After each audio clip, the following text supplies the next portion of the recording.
अगले दिन सीमा को देखने लड़के वाले आते हैं और उसे पसंद कर लेते हैं। शादी की डेट तय हो जाती है। सीमा करण से मिलती है और ये सारी बातें उसे बताती है।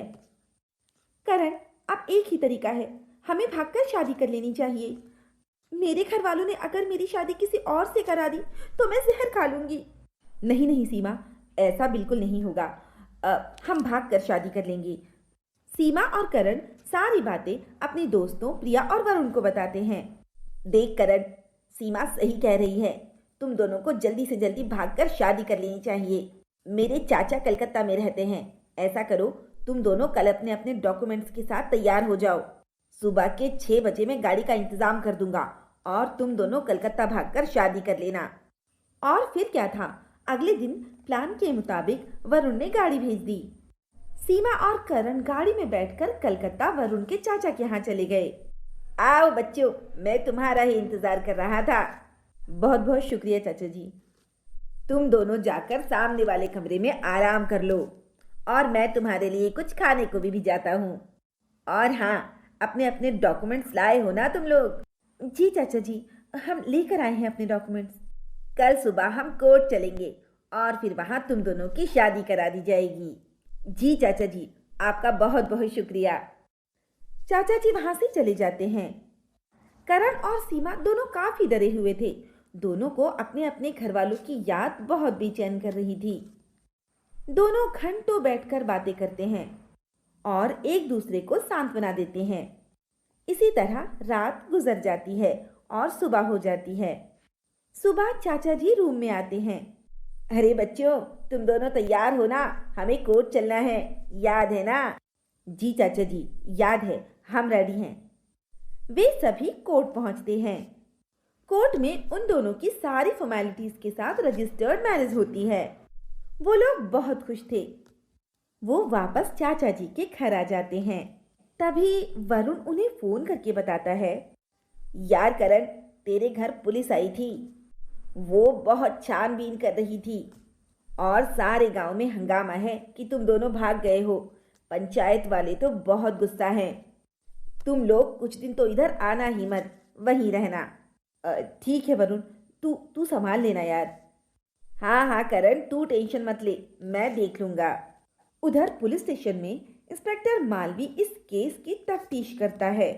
सीमा के पिताजी पुलिस स्टेशन में रिपोर्ट करते हैं कि करण ने सीमा को किडनैप कर लिया है। ठीक है। सुनो कांस्टेबल, तुम ऐसा करो कि करण के घर के बाहर रहो और करण के दोस्त वरुण पर नजर रखो। जरूर वरुण को सब कुछ पता है, लेकिन वो बताना नहीं चाहता।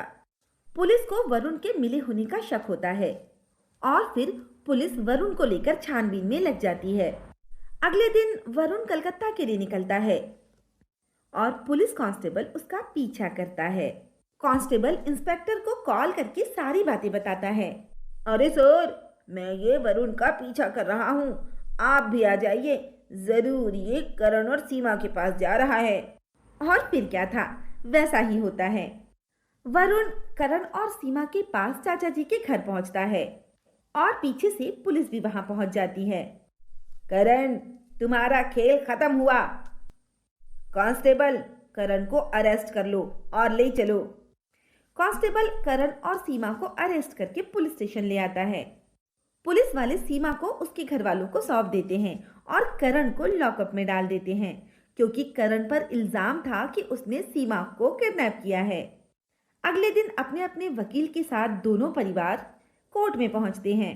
जज साहब, इसने सीमा को किडनैप किया है। सारे सबूत करण के खिलाफ हैं। सीमा का भी बयान लिया जाए। नहीं नहीं जज साहब, मैं तो अपनी मर्जी से गई हूँ। मैं करण से प्यार करती हूँ और हम दोनों ने शादी भी कर ली है। पुलिस इंस्पेक्टर ने हमारी कोई बात नहीं सुनी और हमें अरेस्ट करके यहाँ ले आया। प्लीज करण को छोड़ दीजिए। सीमा ने रजिस्टर्ड शादी के पेपर जज साहब को दिखाए। ये दोनों लीगली हस्बैंड वाइफ हैं। इन दोनों को बाइज्जत बरी किया जाता है और इंस्पेक्टर के खिलाफ कार्रवाई करने का आदेश दिया जाता है। सीमा और करण वहां से बरी होकर गांव आए, जहां पंचायत लगी हुई थी। तुम दोनों को पुलिस वालों ने जरूर छोड़ दिया होगा।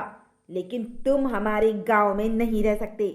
हमारे गांव में प्रेम करने वालों की एक ही सजा है कि उन्हें जला दिया जाए। तभी बीच से किसी गांव वाले की आवाज आती है, नहीं, ये परंपरा गलत है। मेरी बड़ी बहन और जीजा को भी इसी तरह जला दिया गया था क्योंकि उन्होंने प्यार किया था। हमें भी अपने उसूलों को बदलना होगा। किसी ने प्यार किया है, सिर्फ इस वजह से हम उसकी हत्या नहीं कर सकते।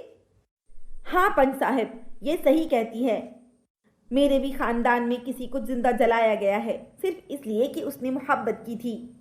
लेकिन अब ऐसा नहीं हो सकता। मैं भी गलत के खिलाफ हूँ।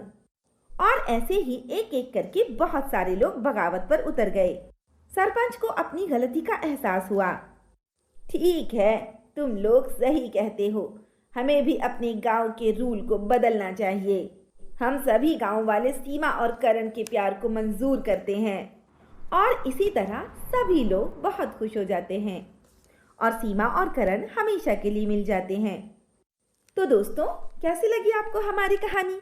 अगर पसंद आई हो तो लाइक, शेयर एंड सब्सक्राइब करना ना भूलें और ऐसी ही दिलचस्प कहानियाँ देखने के लिए बने रहें हमारे चैनल पर।